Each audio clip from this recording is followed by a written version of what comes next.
जो सोचते हैं मेरे जीवन में दुख है वो बहुत भूल में है। जो सोचते हैं वह बहुत खुश है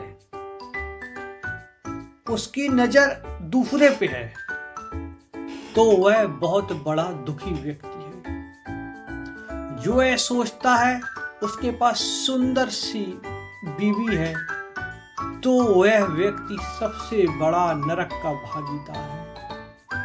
अगर वह व्यक्ति यह सोचता है उसके पास महंगी गाड़ी है, महंगा बंगला है, तो समझ लो वह व्यक्ति सबसे ज्यादा मूर्ख, गरीब, बदतमीज है। दुर्भाग्य है उसका कि वह अपना समय दूसरे के बारे में सोचने में लगा रहा है। भगवान कृष्ण को एक बार पढ़ो।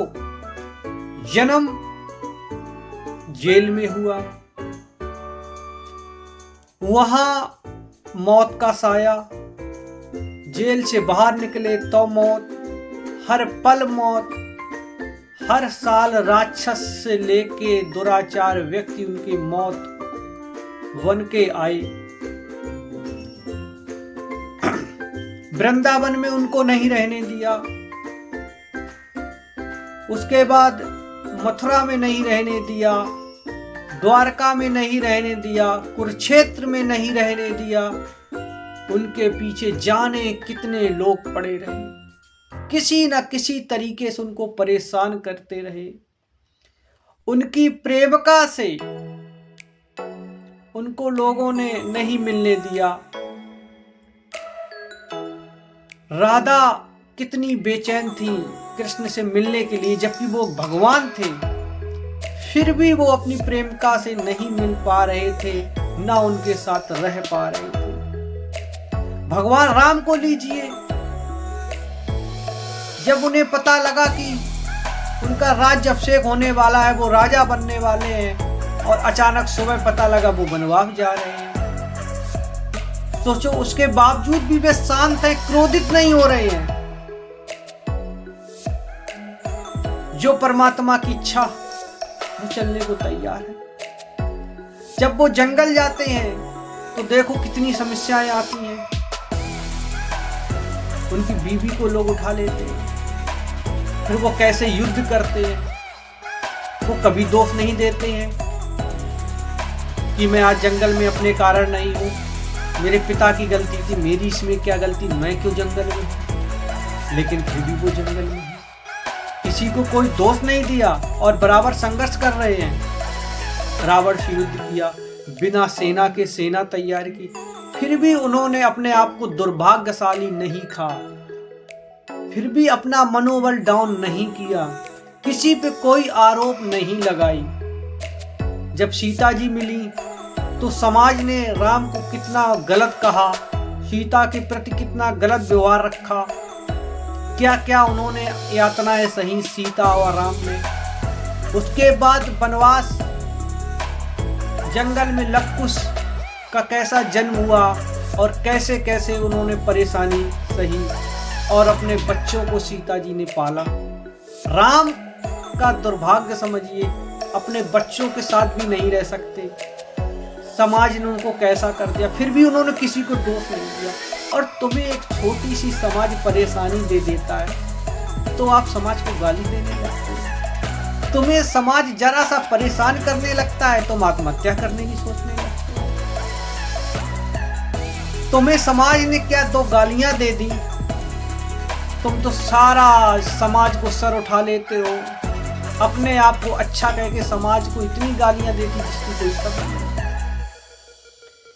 अब जरा आप सोचो, वो कभी दुर्भाग्य नहीं, जरा सा तुमने देखा कि सारे लोग तुम्हारे ऊपर अत्याचार कर रहे हो, तुम इतने ज्यादा डिप्रेशन में चले जाते हो कि आत्महत्या करने की सोचने लगते हो। क्या राम से ज्यादा तुमको तकलीफ मिली है? क्या कृष्ण से ज्यादा आपको तकलीफ मिली है? कितने आपने युद्ध लड़े हैं? क्या कृष्ण से ज्यादा आपकी प्रेमिका आपको प्यार करती है? सोचो जरा, कृष्ण की प्रेमिका कितना उनसे प्रेम करती राधा, फिर भी कृष्ण छोड़ के गए और कभी भी परेशान नहीं हुए, योगमय होकर जीवन को जिया।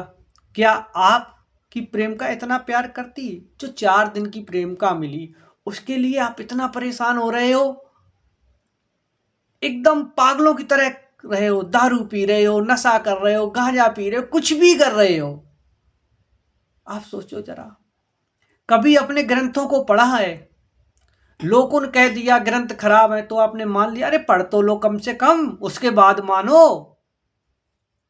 किसी के कहने पे किसी को गलत क्यों कर रहे हो? राम की जीवनी पढ़ो, कृष्ण की जीवनी पढ़ो, सबकी पढ़ो, जितने भी महापुरुष हुए हैं इस सृष्टि में, आप सबको पढ़ो। उसके बाद डिसीजन लो कि हमारे जीवन में ज्यादा दुख थे या उनके जीवन में ज्यादा दुख है।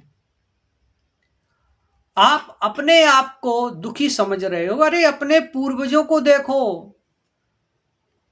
1000 गुना आपसे ज्यादा उनको कष्ट मिले हैं, अपमान मिला है, इतना अपमान मिला है तुम सोच भी नहीं सकते। तुम्हें तो कुछ भी अपमान नहीं मिला है, इतना आपके पूर्वजों को अपमान मिला।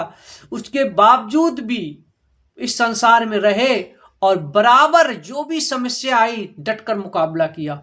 और आप छोटी सी बात पे दुखी हो जाते हो, अपमानित महसूस करने लगते हो, आत्महत्या की सोचने लगते हो, जरा सी परेशानी आए, तनाव झेल नहीं पाते हो, नशा करने लगते हो।